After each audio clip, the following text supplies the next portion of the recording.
Welcome to the Economy and Politics Conversation. I'm Ottoabasi Abasiekong. This edition will be assessing sustainable development at the subnational level in Nigeria. My guest is Mr. Victor Mba, Head of the International Development and Abuja Office of Phillips Consulting Limited. Welcome, Mr. Victor Mba. Thank you very much. Let's first begin with what your chairman, Mr. Folusho Phillips, said at the just concluded Africa Social Impact Summit. He said that the future of Nigeria is regional, which means that whatever is going to transform the country will come from regional development and, of course, the subnationals. How critical is this report of the Phillips Consulting Limited State Performance Index, which has just been released, the third edition, to sustainable development in Nigeria? Okay, so thank you very much. The PSPI or the PCL State Performance Index report, this is the third edition. And like you rightly mentioned, we are focused on the subnational because there's so much statistics, there's so much resources being committed from stakeholders towards the national. But what we've discovered is that when you improve the sub, it all adds up to the national. For instance, the summit you hear, one of the speakers spoke about out of school children, a lot of out of school children. But the truth is that it is not necessarily true for all of the states. Some states have made progress while others are still challenged. Okay. So what we have come up with this PSPI is to show the different areas where different states in Nigeria are doing well and areas where they are struggling, and also provide like a framework for shared knowledge between the states and also areas for intervention from development partners. That's just the spirit behind the PSPI, and also to direct investments. Now let's look at healthcare. It's part of the pillars of sustainable development.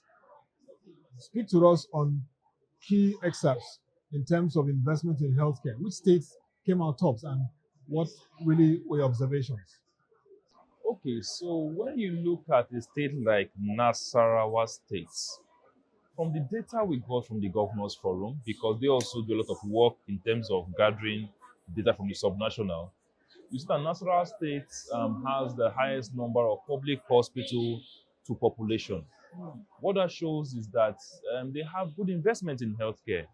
Yes, and I am aware that a lot of development partners who are focused on healthcare have a lot of projects to do in Nasarawa State. When you look at affordability of healthcare, yes, where we see a state like Jigawa State, yes, doing quite well in that area. Affordability. Talk of quality of public hospitals, we see a state like Gombe State, yes, doing quite well in that area. Adamawa State also topped in terms of public teachers to population. Adamawa, yes. So just like you said, focus Lagos, Abuja, Port Harcourt, there are things happening in these subnationals that if you don't pay attention to, you would kind of lose essence of the whole subnational arrangement. Yes, so what we have achieved with this report is that we are drawing attention to the other 33 or 34 states that have been ignored because people don't just know.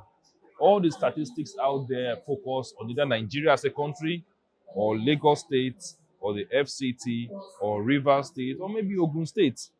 Yes, Enugu State. But there are other states doing very well, especially in the north. So, Mr. Victor, in terms of ease of doing business, which is a very important pillar for attracting investments in states, which state was top and what were your observations? Yes, so the ease of doing business is an index measured by the World Bank. Yes, so Gombe State, yes, Gombe State has always topped the ease of doing business, and give it to Gombe State. Last year they topped the PSPI. Yes, a lot is happening in Gombe State that the world is not aware of. The state government have done quite well in making the state in advancing infrastructure. In fact, Gombe is one of the best states in infrastructure. Yes, the Northeast, yes. So, and you see, the whole essence of government is to facilitate the private sector. So if your state is not easy to do business, no matter the effort you make, okay, you won't see impact. Because the true test of government is how easy you have made the life of the businessman, the life of the private sector guys. Because any development that is not driven by profits is not sustainable. Yes, we cannot rely on gifts to develop a country. You have to rely on industry players, captains of industry, the organized private sector to develop a country. Let's look at education. What was the key highlight from investments in education, which is also a very important pillar of sustainable development? Okay, so you see, Gombe State, like I mentioned, top the list in terms of quality roads. And if you've been to Gombe State, you would not doubt that statistics. The state is actually filled with very good roads. You talk about healthcare. Nasarawa is doing a lot in terms of healthcare. Yes, you talk about investment in education. Lagos State is doing well in terms of investment in education. Yes, so I know the report, it's a very large report. You know, we have a lot of states. So, and we've abridged the report for each state so that we can have just a full report for the country. But from the data we have, we can have this size of report for each state. Yes, so we have a lot of information that we did not report because if we report the entire information, the volume will be unmanageable. Let's look at transparency in governance, which is very important. Um, which states came out effective in transparency in governance, leveraging technology?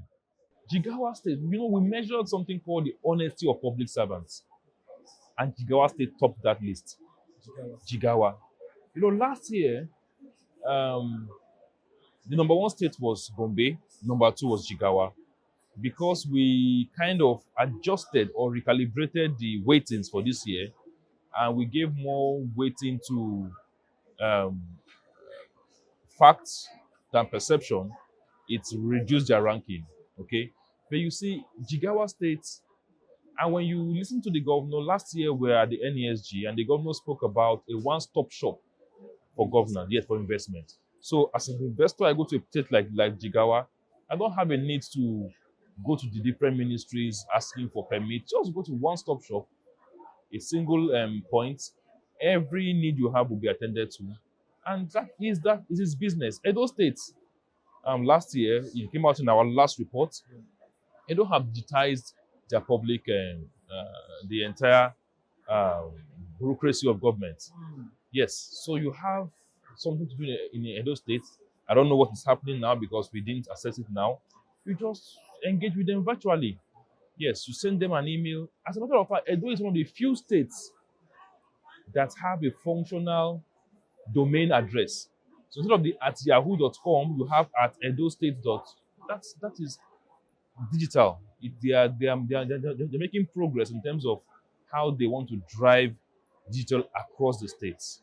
Yes. And when you go to Edo, engage the public servants, most of them have been trained. You understand how to use these things, and it's working. I don't know of now.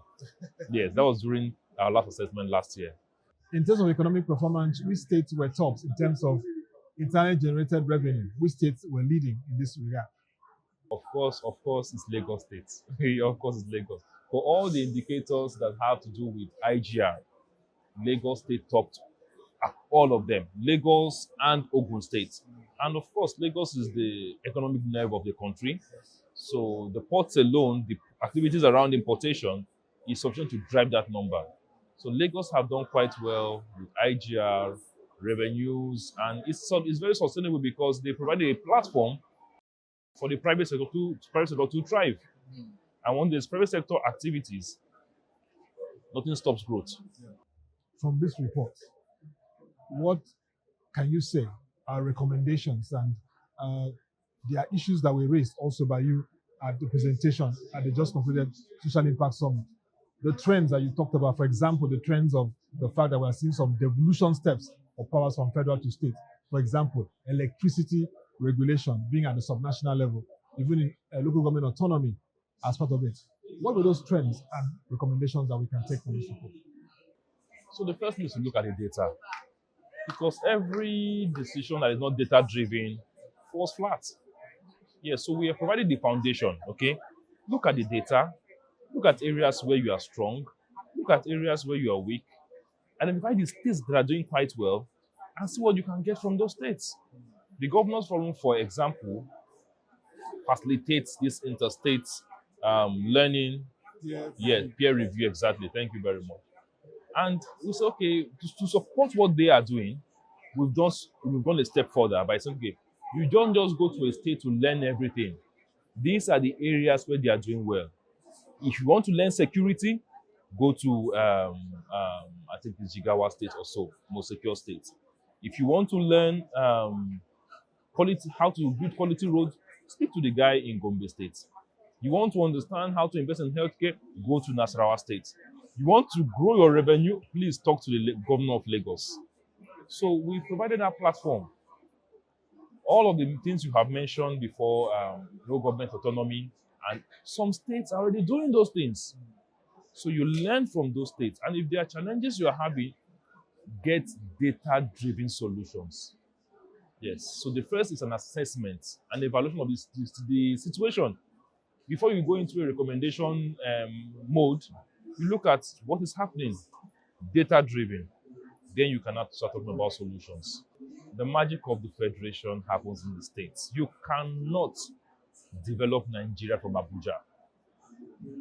The president has have tried doing two things very important. First is the regional bodies set up.